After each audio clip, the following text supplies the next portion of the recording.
నదికి వరద ఉధృతి పెరుగుతోంది. ధర్మపురి వద్ద పుష్కర ఘాట్లను తాకి ప్రవహిస్తోంది. లోతట్టు ప్రాంతాల ప్రజలను ప్రభుత్వ విప్ అడ్లూరి లక్ష్మణ్ అధికార యంత్రాంగంతో సురక్షిత ప్రాంతాలకు తరలించారు. ధర్మపురి చుట్టూ భారీ కరకట్ట నిర్మాణానికి చర్యలు తీసుకుంటాము అంటున్న ప్రభుత్వ విప్ అడ్లూరి లక్ష్మణ్తో మా కరీంనగర్ ప్రతినిధి Srinivas face to face. Godavari నది ఉగ్రరూపం దాలుస్తోంది. ధర్మపురి వద్ద పుష్కర ఘాట్లను తాకుతూ ఆ నది ప్రవహిస్తోంది. ఎగువ నుంచి భారీగా వరద నీరు గోదావరి నదిలో కలిసిపోతూ ఉండటంతో లోతట్టు ప్రాంతాలు జలమయమవుతున్నాయి. స్థానిక ఎమ్మెల్యే ప్రభుత్వ విప్ అడ్లూరి లక్ష్మణ్ లోతట్టు ప్రాంతాల ప్రజలతో మాట్లాడారు. అధికారులతో రివ్యూ చేస్తున్నారు. 24 గంటలుగా దాదాపు అర్ధరాత్రి వరకు ధర్మపురి దగ్గరే ఉండి పునరావాస కేంద్రాలపైన ఇతర అధికారులతో సమీక్ష నిర్వహిస్తున్నారు. ప్రస్తుతం ఆయన మనతో ఉన్నారు. సార్ చెప్పండి, ధర్మపురిలో దాదాపు మీరు 24 గంటల పాటు ఇక్కడే ఉండి పునరావాస కేంద్రాలకు తరలించడం కానీ లోతట్టు ప్రాంతాల ప్రజలతో మాట్లాడడం కానీ చేస్తున్నారు. ఎగువ నుంచి ఎంత వరద వస్తోంది? ఇప్పటి వరకు ఏమైనా ఆస్తి నష్టం కానీ ప్రాణ నష్టం కానీ జరిగిందా? ఇప్పటి వరకు దేవుడి దయతో ఎవరికి కూడా ప్రాణ నష్టం కానీ ఆస్తి నష్టం కానీ ఎలాంటిది జరగలేదు. గత 3-4 రోజుల నుంచి ఈ తీవ్రమైనటువంటి వర్షాలతోని కడెం ప్రాజెక్టుకు సంబంధించిన సుమారు 3 లక్షల క్యూసిక్ వాటర్ వదలడం కానీ, శ్రీరామ్ సాగర్ నుంచి సుమారు 3 లక్షల పైచిలకు లక్షల క్యూసిక్ వాటర్ వదలడం కానీ, ఇంత పెద్ద వరద వచ్చి గోదావరిలో రావడం, రావడంతో ఈ మన ఎల్లంపల్లి ప్రాజెక్టుకు సంబంధించిన గేట్స్ ఉంటాయండి.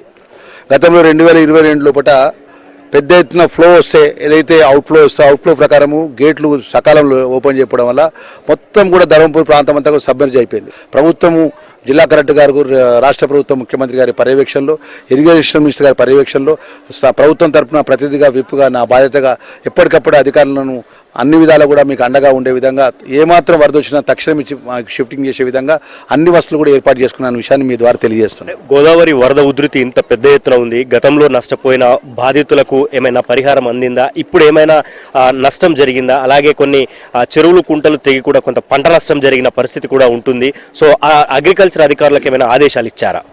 గత ప్రభుత్వం 10 సంవత్సరాల అధికారం ఉన్న ప్రభుత్వం కూడా ఎన్నిసార్లు అపోజిషన్ పార్టీగా నేను కానీ, గౌరవ జీవన్ రెడ్డి గారు కానీ, శ్రీధర్ బాబు గారు కానీ, ముఖ్యమంత్రి గారికి అప్పుడున్న ముఖ్యమంత్రికి వినతి పత్రాలు ఇచ్చినా కూడా ఏమీ కూడా మేలు జరగలే. సరే, ఏదేమైనా ఇప్పుడున్న ఈ వరద ద్వారా ఈ ప్రాంతానికి సంబంధించిన ప్రజలకు ఎక్కడ కూడా ఆస్తి నష్టం కానీ, ఇంకెలాంటి నష్టం, రైతులకు కానీ, పంట పొలాల నష్టం కానీ జరగలే.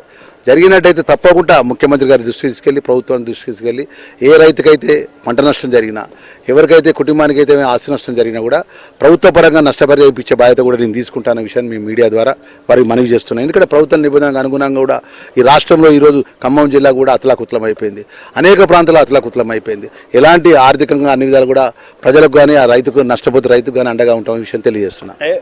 చుట్టూ గోదావరి నది కానీ ధర్మపురి చుట్టూ ఏమైనా పెద్ద కరకట్ట కట్టే ఆలోచన ఏమైనా ఉందా సార్? దానికి సంబంధించి ఎట్లాంటి వ్యూహంతో ముందుకెళ్ళబోతుంది? ఇప్పుడు గెలిచి ప్రభుత్వం 8 నెలలు అవుతుందండి. ఈ గోదావరి కొన్ని సంవత్సరాల కలిసి పరిపాలన చేసిన వాళ్ళు ఈ ప్రాంతానికి సంబంధించిన వరద వచ్చినా కూడా ఈ ప్రాంతానికి ఇటు సబ్మెర్జ్ అయితే కూడా ఏ విధంగా కరకట్టలు చేయాలి, ఏ విధంగా ఎన్నడూ కూడా ఆలోచన చేయాలి.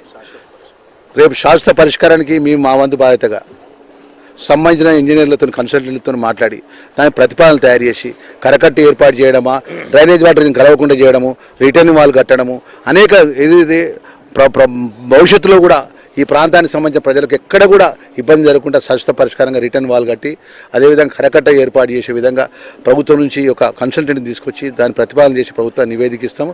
భవిష్యత్తులో వరద వచ్చినా కూడా ఇబ్బంది జరగకుండా ప్రభుత్వం నుంచి చర్యలు చేపట్టే విధంగా మా యొక్క ప్రయత్నాలు ఉంటాయనే విషయాన్ని కూడా మీ ద్వారా తెలియజేస్తున్నాం. Thank you sir. గోదావరి నది ఉగ్ర రూపం దాలుస్తోంది. 24 గంటలుగా అధికారులతో ప్రభుత్వ విప్, స్థానిక ఎమ్మెల్యే అడ్లూరి లక్ష్మణ్ ఇక్కడే ఉండి సమీక్ష నిర్వహించారు. ఆ ప్రజలను సురక్షిత ప్రాంతాలకు తరలించే అవకాశం దొరికిందని లక్ష్మణ్ చెప్తున్నారు. వీడియో జర్నలిస్ట్ కుమార్తో శ్రీనివాస్, ABN ఆంధ్రజ్యోతి, ధర్మపురి నుంచి.